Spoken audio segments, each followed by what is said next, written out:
Hello, I'm your professor, Dr. Stephen Haggard, and today I'd like to talk to you about oil prices. Recently there was a run-up in oil prices that kind of baffled me. I know there were some issues with Iranian oil and whatnot, but we need to realize that oil is a game of supply and demand like any other commodity in a free market, and the oil market's relatively free. And so we need to think about where are the demands and where are the supplies. But before I get too far into this, I wanted to do a little fair disclosure here. I used to work in the oil field. This is my hard hat from 1995, back when I worked for Halliburton. But I will tell you this, I learned more about oil reading the Wall Street Journal than I ever did working on the rigs. Because of course on the rig, other than the fact that we have a job or we don't have a job, you really don't have a good feel for what's going on in the oil markets. So now let's talk about this supply and demand situation.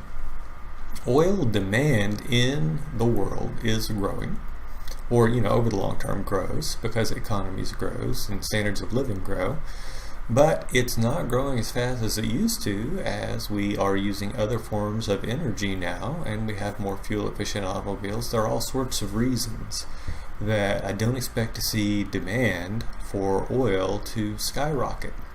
But supply has definitely grown quite quickly as of late.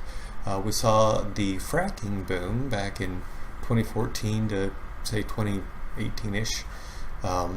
And that's before this recent run-up in oil prices. And what we saw there was that this supply, even though it's not a huge portion of the world market, it's not the majority for sure, but it's definitely enough to push prices down. And so that's why we saw, until recently, very reasonable oil prices. Now the oil prices were up over the last couple of months, but now they're coming back down. And I want to tell you why in general I think that oil prices are going to be very tame for the next several years. So let's start out in the Permian Basin of Texas. And what we see there is every time that oil prices go up, that makes some of those additional shale reserves in the Permian Basin profitable to produce. And so people will go out there and they will drill new wells, or they will frack some holes that they drilled a while back. Basically, they've been storing the oil in the ground, and when it becomes profitable, they'll get it out of the ground. And so every time we see oil prices go up, this is going to happen, and that shale oil will come onto the market and will push the price of oil back down. Now the second thing that's going on with shale producers is that they have managed to reduce costs. And so it costs them less to produce each barrel than it did, say, 5 years ago. And so as a result, what we see is even if oil price were to stay perfectly steady, it will be more and more profitable for these folks to go out and drill new wells because their cost per barrel to produce is dropping. And so that's additional supply that's going to keep oil prices suppressed in the coming years. Now, one bottleneck that's been happening in the Permian Basin in particular is the lack of infrastructure, meaning the pipeline capacity to get that oil out of there and to the refinery or to an export terminal has been overwhelmed with the volume of oil that's coming out.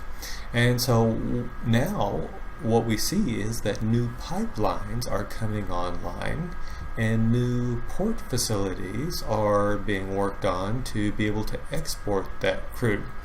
As a result, we should expect to see more crude flowing out of the Permian Basin onto world markets, which once again will have the impact of pushing down world crude oil prices.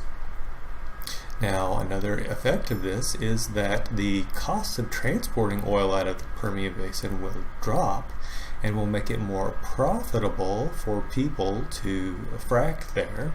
And so that will stimulate further activity, producing further oil, which will further press down on oil prices.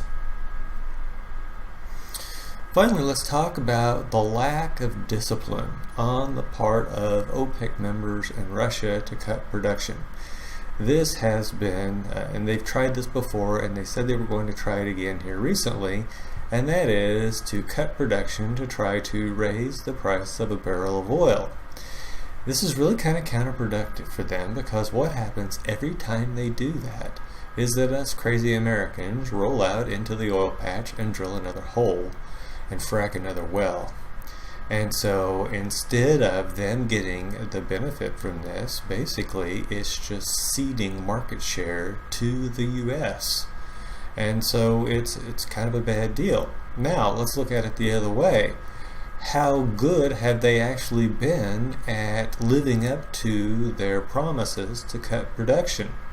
They're really pretty lousy at it. And it makes perfect sense why they are. These people are dependent on oil to balance their budgets, and as a result, they want to pump every barrel possible. Now, they would love for the other guy not to pump another barrel. They want the prices to be higher as a result of someone else cutting production, but they don't want to cut production themselves. And so they all come together in Vienna, and they have tea and sandwiches and talk about these sorts of things, but in the end, they promise to cut, then they walk away, and they don't actually usually end up living up to their bargain. And so we're starting to see OPEC to be less and less of a factor when it comes to oil prices going forward. So who are the winners out of this whole thing? Well, anybody that uses oil, imports oil, is a winner. So people like Japan and China, they should be thrilled about this situation because it's lowering their costs of doing business. And the U.S. is a winner here. Now the U.S. we still import some oil, but this is producing oil here in the U.S., so we're making money here at home. But even more importantly, it is giving us some foreign policy independence that we didn't have before. Because after all, if we can meet our own energy needs, do we need to be as involved in the politics of the Middle East? I ask you this question. If oil prices were really, really low and the U.S. was energy independent back in the early 90s and early 2000s, would we have gotten involved in the first two Gulf Wars? It's a question we can never answer, but it's one worth asking. Possibly we wouldn't have gotten involved in those situations. And so it's given us some foreign policy flexibility. It's also taken away some steam from some of our potential rivals like Russia and Iran, because they are heavily dependent on oil to balance their budgets. And so it's actually putting those folks in a tight spot. Okay, so those are my thoughts on oil prices, and I would love to hear if you have further thoughts on this topic. Please put your information in a reply, do a comment below. Also, I have included some links to the stories that I have mentioned here today from the Wall Street Journal, so if you want to read these things for yourselves, you can. If you like this video, please subscribe, and you can click on that little bell to be notified when I post a new video. And whatever it is YouTube people say at the end of these videos, I never can remember. Anyway, have a good day.